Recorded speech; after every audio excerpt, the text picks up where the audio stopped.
옆에 매대에 이렇게 작가님께서 이 책을 좀 직접 소개해 주시고 어떤 마음으로 책을 읽어나가면 좋을지를 설명하는 자리가 있으면 좋겠다고. 바쁜 일상을 완전히 내려놓지 않아도 그 흐름에 생기가 부여되길 바라는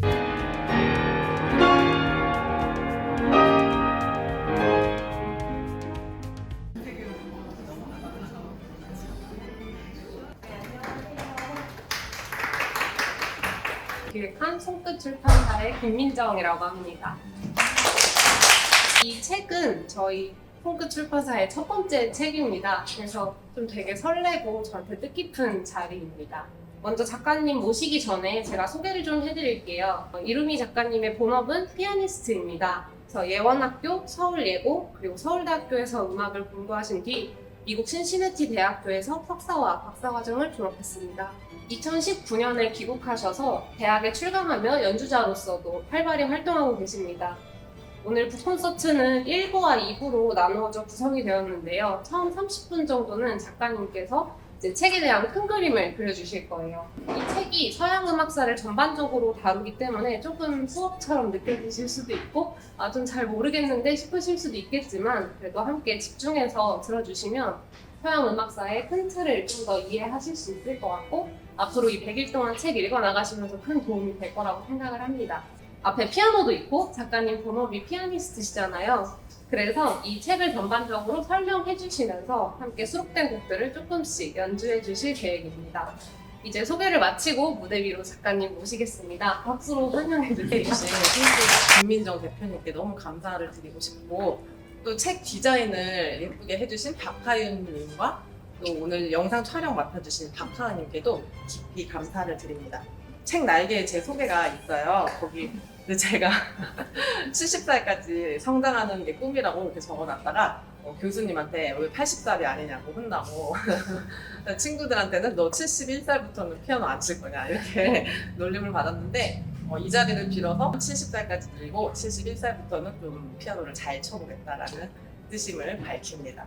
다들 책을 한 번은 펼쳐보셨겠죠? 일기처럼 날짜와 요일이 써있는 거를 보실 수 있을 텐데요. 2020년에 카카오 프로젝트를 통해서 100일간 매일 쓴 글을 엮은 책이기 때문입니다. 그래서 사실 출간을 진행하는 과정에서 고민이 많았어요. 일반적인 독자들이 이 책을 폈을 때 특정 날짜가 기록되어 있는 게 좀 이상하지 않을까 하고 생각을 했는데 날짜를 빼면 수정해야 될 게 너무 많은 거예요. 그날 날씨에 맞는 선곡도 있고 특정 국가의 기념일에 맞춘 선곡 혹은 어떤 작곡가의 기일에 맞춘 선곡 같은 게 있어서 고민을 하다가 그냥 안내 일기처럼 기록물의 형태로 출판하기로 최종 결정을 하였습니다.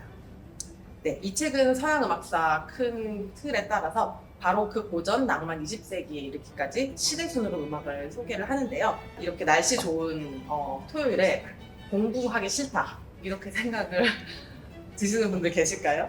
책을 읽으시면서 앞으로 크게 서양 음악사 흐름 이해하실 수 있도록 제가 간략한 설명을 드리면 어떨까 합니다. 지금부터는 좀 피아노 앞에 앉아서 얘기를 해도 될까요? 네. 비발디의 사계 중 여름이 첫 곡으로 선정이 되었고요. 바로크 시대란 중세 그리고 르네상스 시대 다음의 시대를 바로크 시대라고 하죠. 일단 이전 시대에는 악기가 크게 발달을 하지 못했었고요.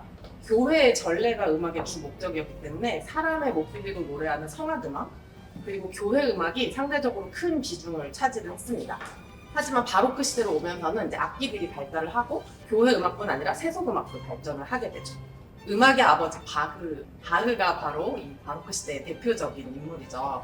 이 시대에서 얼마나 중요한 인물이냐면 바로크 시대의 끝을 바흐가 사망한 1750년으로 봅니다. 바흐의 음악은 대위법의 사용 때문에 좀 화성적으로 어렵게 느껴지는데 쉽게 말해서 음악의 조직이 굉장히 치밀하고 촘촘하게 엮여 있다고 보시면 돼요. 그러면서도 정적이고 또 경건한 느낌이 들기도 하죠. 그래서 첫 곡으로 이런 느낌이 물씬 풍기는 바흐의 코랄 전주곡 눈뜨라 부르는 소리 있어를 들려드릴 텐데요. 사실 책에는 수록되지 않은 곡입니다. 근데 만약에 2권이 나온다면 선곡하고 싶은 곡이라 들려드리고 싶었고요. 약간 지루할 수도 있는 곡이지만 유럽의 교회 종소리나 성당의 스테인드 글라스 같은 거를 상상하면서 좀 경건한 마음으로 들어보시면 좋을 것 같습니다. 그러면 첫 곡을 들려드리도록 하겠습니다.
그렇지 않나요? 네, 하지만 바로크 시대라고 해서 뭐 경건한 음악만 있는 건 아닙니다. 한편으로는 이런 음악도 있죠.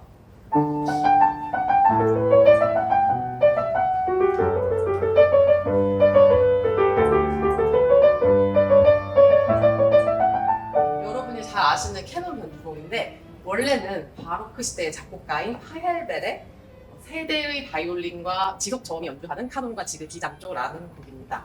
네, 여기서 지속 저음이란 게 뭐냐면은 제가 계속 치는 이 8개의 음이 바로 지속 저음이에요. 말 그대로 변치 않고 계속되는 저음부를 가리킵니다.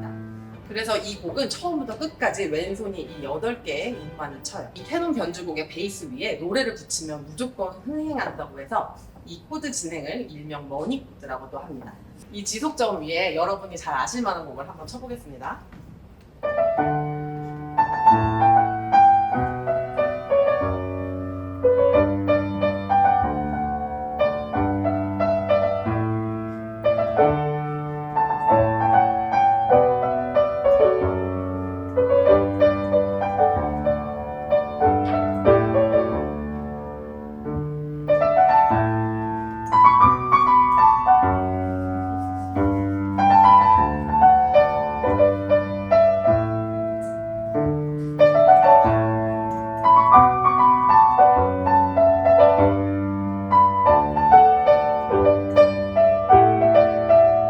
이게 너무나 익숙해서 현대 대중음악일 것 같은데 알고 보니 1600년대에 작곡된 곡이고 또 바흐와 가까운 시대였다니 놀랍지 않나요?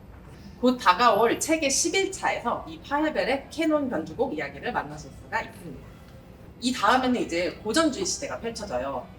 음악도 유행을 탄다는 사실을 아시죠? 90년대 가요를 들으면은 지금 BTS라든지 뉴진스의 음악이랑 완전히 스타일이 다르잖아요. 심지어 가수들의 창법도 바뀝니다. 그래서 바로크 시대의 대위법, 법칙, 복잡함, 지루함 이런 것들로부터 탈피를 해가지고 사람들이 점차 간결하고 듣기 좋은 음악을 원하기 시작해요. 음악은 아름다워야 된다. 음악은 간단 명료해야 된다. 이런 생각으로 소나타 알레그로 형식의 작품이 많이 탄생하게 되는데 그 시대를 음악에서 고전주의 시대라고 말합니다. 그렇다면 소나타 알레그로 형식이 대체 뭔가? 우선 소나타 알레그로 형식 줄여서 그냥 소나타 형식이라고 많이 하는데 가장 기본적인 틀은 제시부, 발전부, 재현부 즉 A, B, A의 3부 구성입니다. 문학에서 말하는 수미상관 구조와 비슷하다고 생각하시면 될 것 같아요. ABA에서 A 섹션, 제시부에서는 말 그대로 주제를 제시합니다. 자, 이게 이 음악의 핵심 멜로디야 라고 소개하는 선율을 주제라고 해요. 그리고 보통 2개의 주제가 제시됩니다. 이게 2주제예요. 그리고 B 섹션, 발전부는 말 그대로 음악이 발전하는 구간이에요.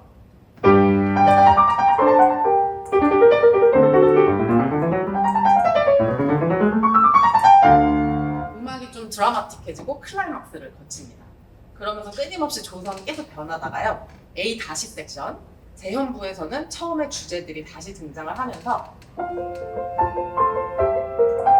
맨 앞에 시작했던 조성으로 다시 돌아가게 됩니다.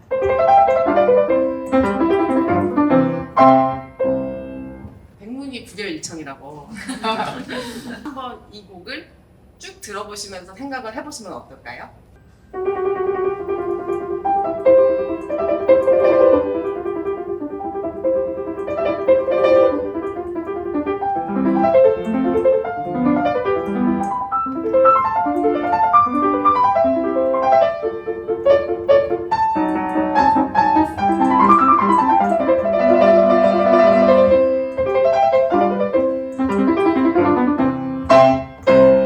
모차르트의 소나타를 들으셨는데 고전시대 다른 작곡가로는 교향곡의 아버지 하이든 그리고 음악의 성인 악성 베토벤이 있죠. 베토벤은 고전주의 시대의 어떤 형식과 틀을 또 한 번 깨면서 낭만주의의 문을 여는 역할을 한 인물입니다. 바로크를 거쳐서 고전시대까지 왔는데 느낌 아시겠어요? 여러분 앞에 있는 이 피아노라는 악기가 어떤 메커니즘으로 소리를 내는지 아시나요? 건반을 이렇게 누르면은 해머가 안에서 줄을 때리면서 소리를 냅니다. 타악기와 같은 원리죠. 근데 피아노 이전에는 하프시코드라는 건반 악기가 있었는데 그 악기는 건반을 누르면 안에서 줄을 뜯는 방식으로 연주하는 악기였어요. 그래서 꼭 클래식 기타 같은 소리가 납니다. 음량도 작고 강약을 표현할 수가 없었죠. 그러다가 1709년에 메디치 가문의 악기 관리인이었던 크리스토포리가 피아노를 발명하면서 음악계의 판도가 바뀌게 됩니다. 이제 모차르트의 피아노 협주곡들이 탄생하게 되고 베토벤의 주옥 같은 피아노 소나타가 작곡이 되죠. 근데 그 와중에도 피아노는 지금 같은 모습은 아니었어요. 계속 개발이 되는 중이었고 베토벤의 시대만 해도 지금보다 약 2옥타브 정도는 적었답니다. 그리고 고전 시대까지는 피아노가 귀족들의 전유물이었죠. 대부분의 음악회는 궁정에서 열렸고요. 하지만 점차 피아노가 발전을 하면서 보급형이 만들어지기 시작하고 부르주아 계층이 이제 부상을 하게 되면서 피아노가 가정으로 널리 보급되기 시작합니다. 그러면서 어떤 음악들이 많이 탄생을 하게 되었을까요? 아마추어들이 칠 수 있는 음악, 또 가정음악회에서 가볍게 연주할 수 있는 음악, 그런 음악의 수요가 증가합니다. 그래서 짤막하고 너무 어렵지 않고 또 작은 공간에 어울리는 쇼팽의 노편 같은 살롱 음악이 발달을 하게 되었어요. 낭만 시대는 그래서 피아노 음악의 시대라고도 할 수가 있습니다. 같은 의미에서 소품집도 많이 작곡이 되었는데요. 소품집이란 간결한 곡들이 묶여있는 작품을 말해요. 낭만주의의 소품집은 성격 소곡이라고도 부르는데 하나의 주제로 모인 여러 가지 곡이라고 생각하시면 될 것 같아요. 그러니까 소나타에서 1악장, 2악장 같은 개념이 아니고 각각 독립적인 성격들을 지닌 곡들의 모음, CD에서 1트랙, 2트랙 정도로 생각을 하시면 될 것 같아요. 제가 더 설명을 드리기 전에 이 성격 소곡 중에 아주 유명한 곡을 한 곡 들려드릴까 합니다.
여러분이 잘 아시고 좋아하시는 곡이죠. 슈만의 트로이메라이입니다. 이 트로이메라이는 슈만의 성격 소곡 작품집 어린이 정경에 수록된 7번 곡입니다. 그러니까 슈만의 어린이 정경 음반의 7번 트랙이라고 생각을 하시면 되겠어요. 낭만주의 소품집이 어떤 건지 조금 아시겠죠? 네. 낭만주의에서 발전한 또 다른 장르로는 연습곡이 있습니다. 여러분 체르니 몇 번까지 치셨어요? 네, 한웅과 함께 어린 시절 지겨움의 양대산맥이었던 작곡가 체르니. 저는 체르니 40번 치다 말았는데요. 체르니가 바로 에튜드, 즉 연습곡의 시초입니다. 물론 그전에도 연습곡 목적으로 작곡된 음악은 존재했지만 본격적으로 알려진 가장 이른 피아노 연습곡은 체르니의 연습곡이죠. 그런데 낭만 시대에 와서 쇼팽이 이 연습곡이란 장르에 날개를 달아줍니다. 바로 이 지겹기만 한 연습곡을 갖다가 연주회장에서 치기에도 손색 없을 만큼 아름다운 예술 작품으로 승화시켰기 때문이에요. 그래서 쇼팽 연습곡은 음악사에서 아주 중요한 문헌입니다. 쇼팽 연습곡에 대해서는 책의 39일차에 나오는데요. 혁명이 소개돼요. 또 쇼팽 연습곡에는 추격, 혁명, 겨울바람, 흑건 이런 별명이 붙어 있는데 오늘은 제가 흑건을 들려드리려고 합니다. 흑건은 오른손이 검은 것만만 연주한다고 해서 붙은 별명인데 체르니를 떠올려 보시면서 연습곡이란 게 어떻게 변모했는지 한번 들어보세요.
여기까지 우리가 바흐가 죽은 1750년까지의 바로크 시대, 그리고 그 이후부터 19세기 초까지의 고전주의, 또 19세기 낭만주의를 짤막하게 알아보았습니다. 이제 20세기가 남았잖아요. 사실 20세기 클래식 현대 음악을 소개하자면 상당히 난해하고 실험적인 작품들이 많습니다. 전쟁 때문에 유럽에 이제 모든 게 붕괴되었던 20세기에는 음악에서도 이전에는 없었던 움직임이 시작돼요. 그러니까 아름다움을 추구한다는 거가 어떻게 보면 사치가 돼버린 거죠. 모든 것을 폐허 속에서 처음부터 다시 시작하듯이 음악의 근간을 이루는 조성이 해체되기 시작했고요. 또 소리와 음향, 어떤 행위 자체에 집중하는 아방가르드적인 작품이 생겨납니다. 존 케이지의 4분 33초 다 아시나요? 연주자가 초시계를 틀어놓고 피아노 앞에서 4분 33초간 앉아있는 작품입니다. 그 시간 동안 발생하는 모든 소리나 소음, 이게 다 음악이라는 거예요. 제가 정말 독주회 때 하고 싶은 곡입니다. 네, 이런 우연성 음악이라든지 무조 음악, 미니멀리즘, 또 피아노에 안에다가 이렇게 장치들을 달아서 색다른 소리가 나게 하는 곡들이 있어요. 하지만 미적으로 감상하기에 그렇게 아름다운 음악은 아닙니다. 최근 제 유튜브에 반시라는 곡을 올렸는데요. 애초에 그게 카카오 프로젝트 선곡표에 있었던 곡이에요. 그거는 피아노 건반을 눌러서 연주하지 않고 이쪽에 서서 피아노 내부의 현을 문지르면서 소리내는 곡인데, 반시라는 게 울어서 죽음을 예고하는 어떤 마녀 같은 존재거든요. 그래서 피아노에서 거의 귀신 소리 같은 괴음이 납니다. 근데 당시에 카카오 프로젝트 참가자 중에서 임산부가 계시다는 사실을 제가 알게 된 거예요. 그래서 왠지 태교에 안 좋을 것 같아서 제외를 시켰었습니다. 그래서 반시의 음악이 궁금하신 분들은 제 유튜브에 들어가시면 됩니다. 나름 재밌는 영상인데 조회수 별로 안 나오더라고요. 어쨌든 그 책에서는 20세기 음악 중에서도 잘 알려진 인상주의까지를 다뤘고요. 그 외에는 보다 편안하게 들으실 수 있도록 영화 음악 등을 중점적으로 소개를 했습니다. 그러면 이제 인상주의의 곡을 하나 들어보시면 좋겠죠? 책에 74일차에 드뷔시의 달빛이 소개되고 거기서부터가 20세기 장이 시작이에요.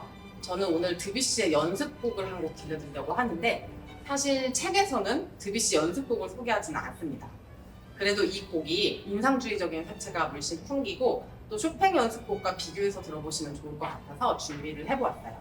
드뷔시의 아르페지오를 위하여라는 11번 연습곡인데 체르니와 쇼팽을 거쳐서 20세기 드뷔시에 이르기까지 연습곡의 변천사를 한번 느끼면서 들어보셨으면 좋겠습니다.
네, 올여름에 일본 영화음악의 거장인 유이치 사카모토가 세상을 떠났죠.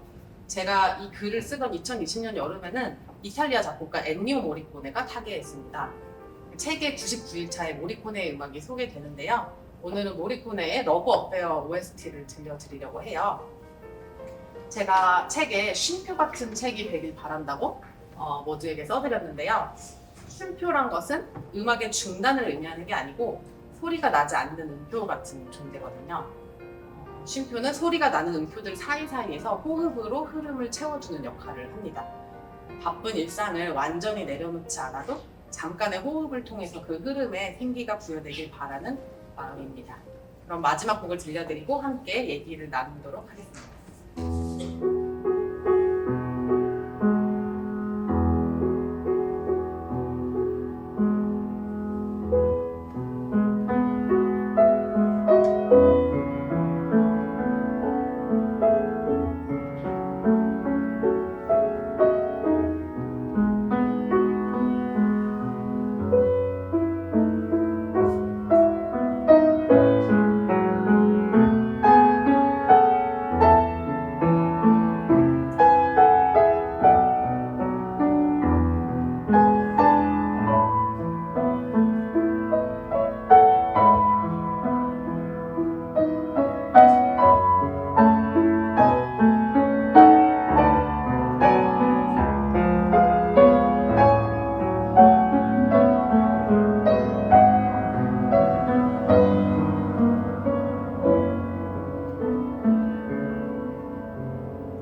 왜냐하면 책을 읽다가 생긴 질문을 좀 많이 받기는 어려울 것 같고 책의 표지 사진 혹시 어딘지 아세요? 이탈리아? 이탈리아 아닙니다. 체코 맞습니다. 맞죠? 프라하입니다. 그래서 지금 이 흰색 표지가 결정이 되었지만 저는 이 남색 표지를 너무 하고 싶어서 미련을 버리지 못하는 리플렛에 있는 게 저희 두 번째 표지 아니었습니다. 절적적으로 지인분께서 말씀해 주신 게 저희 표지 채택에 좀 큰 의견이었거든요. 그러니까 이 흰색 표지는 좀 기쁨에 주안점을 둔 느낌이고 남색 표지는 위로에 더 집중하는 느낌이라고 한 미수라는 친구가 얘기를 해줘가지고 되게 급격히 신뢰감이 생기면서 그러면 이거는 첫 책이니까 기쁨에 집중을 한다 해서 흰색 표지를 이번이 나오게 된다면 남색 표지로 하게 될 것 같습니다.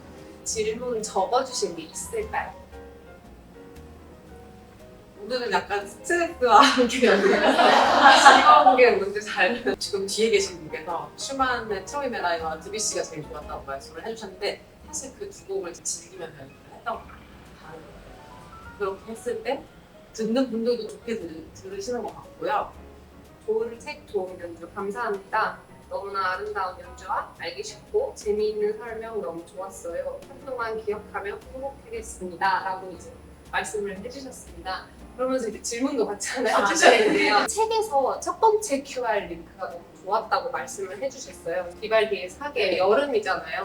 이무지치의 연주였으면 조금 뻔하다 싶었을 텐데 이게 얼리뮤직 앙설블이라는 팀에서 연주를 한 거여가지고 너무 신기했다고 책을 시작하는 부분에서 예상을 깨는 QR이 나와서 좋은 연주와 음악을 찾는 비결이 있으실까? 그 원어로 부릅니다. 영어로. 그러면 좀 더 이제 글로벌한 하는 팀의 영상이 나오니까요. 최대한 오래 보존이 된 듯한 앞으로도 그럴 것 같은 영상들 위주로 선정을 했고 이 연주팀은 제가 체크를 좀 좋아해서 바로크 음악을 정말 너무 좋아하는 연주를 많이 하는 팀이라서 선정하겠습니다. 가을에서는 리무지치의 영상이 나왔습니다. 네. 개인적으로 가장 애정이 가는 분명히 생각해봤는데 기억이 안 나요. 특히 슈만 음악을 제가 좋아해서 트로이메라이를 좋아하는데 그거는 이제 그 곡에 대한 설명보다 호로비츠의 연주 영상을 제가 올렸어요. 그 상황을 굉장히 제가 감명 깊게 영상이나 좋아하고 피아니스트로서 직접 연주할 수 있는 곡은 아니지만 맨 마지막 곡의 선정이 너무 좋았다고 스스로 자평하면서 그 순간의 장면과 그 영화 클래식 오디세이의 결합이 정말 너무 완벽하다고 생각해서 좋아하는 에피소드 마지막 날. 이 시대에는 이거는 넣고 싶었는데 싶은 곡들이 있으실까요? 에릭 사티의 음악을 넣지 않은 게 굉장히 아쉽고요. 아까 말씀드린 반치도 넣고 싶었는데 폐교에 안 좋을까봐 뺐고 그 폐교에 안 좋을까봐 뺀 게 또 있어요. 슈베르트의 마왕 가곡을 넣고 싶었었는데 그 이제 아픈 아이를 막 데리고 달려가다가 애가 죽는 내용이잖아요. 그래서 차마 넣지 못했습니다. 처음 카카오 프로젝트를 알게 됐던 거는 어느 날 유튜브에 우연히 배우 하정우 씨의 기획사에서 카카오 프로젝트라는 곳에서 매일 100일 동안 만보 걷기 인증을 한다는 거예요. 그러면서 1000명을 모집 중이더라고요. 내가 오늘 만보 걸은 거를 사진을 올려서 그냥 100일 동안 인증을 하는 거예요. 그래서 처음에 신청할 때 10만 원을 내고 그거를 내가 인증하지 못한 날 1000원씩 차감이 되는 시스템이었어요. 어쨌든 그 뜻 통해서 알게 된 분들도 계시고 그 이후에 카카오 프로젝트에 보니 걷기뿐만이 아니라 굉장히 많은 프로젝트들이 있는 거예요. 대표님께서 매일 글 쓰고 나만의 책 내기 뭐 이런 프로젝트를 하셔서 제가 그걸 통해서 만나게 되었고요. 저도 그 다음 시즌에 제가 매니저가 되어서 직접 이 매일의 기쁨과 위로 클래식 100일 동안 매일 듣기라는 프로젝트를 진행하게 된 것입니다. 저도 시즌 1에는 매일 시 하나씩 필사하기라는 걸로 혼자 했었어요. 그 시즌 2에 제가 모임을 열었는데 100일 동안 이제 글을 쓰고 그걸 모아서 이렇게 책을 낸 것입니다. 처음부터 거의 100곡을 해놨고요. 그러다가 쓰다 보니 이런 곡도 있었네 하고 그때그때 바꾼 것들도 있고 생각해보니 오늘이 쇼핑의 기일이다 이러면은 그날은 갑자기 쇼핑으로 연주자마다도 그 곡의 느낌이 되게 달라지더라 하는 것들을 좀 느끼셨으면 좋겠다 싶더라고요. 어떤 연주자를 들어야 될지 모르잖아요. 그래서 멜론에 치면 나오는 이제 베리어스 아티스트로 나오는 이 책의 묘미가 이 곡을 이 연주자의 버전으로도 들어보시고 전악장은 또 다른 곡에서 한 거를 들어보시고 또 어떤 에피소드에서는 뭐 소프라노와 함께 하는 거, 오케스트라와 함께 하는 버전 이런 식으로 좀 여러 가지 버전을 들려주시는데 아 내가 이런 구성을 더 좋아하는구나 하는 취향을 찾아가시면 좋겠다라는 생각을 했었습니다. 그 연주자를 선정하는 거에 사실 약간의 의도가 있었는데 하지만 조성진 씨나 뭐 이윤찬 씨가 너무 잘 치고 저도 좋아하는 연주자들이지만 세상에는 너무 좋은 다른 연주자들이 많거든요. 그래서 이 책에서는 일부러 그분들의 연주도 물론 들어가 있어요. 하지만 외국 연주자들의 영상을 많이 선택하려고 노력을 했습니다. 선정을 해놨긴 한데 정말 연주자마다 다르다. 딱 생각나는 거는 슈만의 트로이메라인데요. 그게 어떤 연주자는 정말 느리게 치고 어떤 연주자들은 좀 앞으로 가는 듯이 치거든요. 오히려 짧고 익숙한 곡이니까 기호해서 들어보시면 좋을 것 같고 카티아 보니아르트 씨, 조지아 태생의 프랑스 여자 피아니스트인데요. 그분의 연주는 조금 남달라요. 약간 비다나 같은 느낌으로 피아노를 치는데 너무 설득력이 있어요. 처음에는 뭐야 소품을 왜 저렇게 쳐? 약간 이렇게 생각이 드는 건데 듣고 있으면 빨려 들어가고 듣고 있으면은 설득이 되고 있는 아저씨를 발견하는 거의 다 클래식을 입문하는 사람들이 많고 그런데 그런 분들께 이 책을 어떤 마음으로 좀 읽어주셨으면 좋겠는지 말씀해 주시면 좋을 것 같고요. 입문자 분들은 그냥 정말 이 책의 제목처럼 매일 그냥 클래식 음악을 하나 틀어놓고 배경음악 삼아서 하루를 보내는 것만으로도 좀 다른 힘이 생기는 것 같아서 그런 걸 좀 느껴보셨으면 좋겠고 어렵게 생각하지 말고 반복해서 들어보세요. 예, 또 제가 박사 공부하면서 조금 더 깊이 얻은 지식을 최대한 쉽게 풀어서 쓰긴 했지만 그래도 그런 것들이 조금 녹아 있으니까 몰랐던 부분을 발견하는 재미가 있으면 좋겠다 싶습니다. 하반기까지 계획은 어떻게 되세요? 제가 11월 29일에 독주회가 있습니다. 책 내고 이거 준비하느라고 이제 내일부터 연습 시작해야 되는데 그 내년 2024년 11월에는 예술의 전당 이사회에서 독주회가 있습니다. 그리고 저는 사이사이 유튜브로 열심히 활동할 생각입니다. 이렇게 마무리하면 조금 아쉬우니까 연습을 많이 하는데 슈만의 헌정을 앵콜로 마지막으로 들려드릴까요? 네. 감사합니다.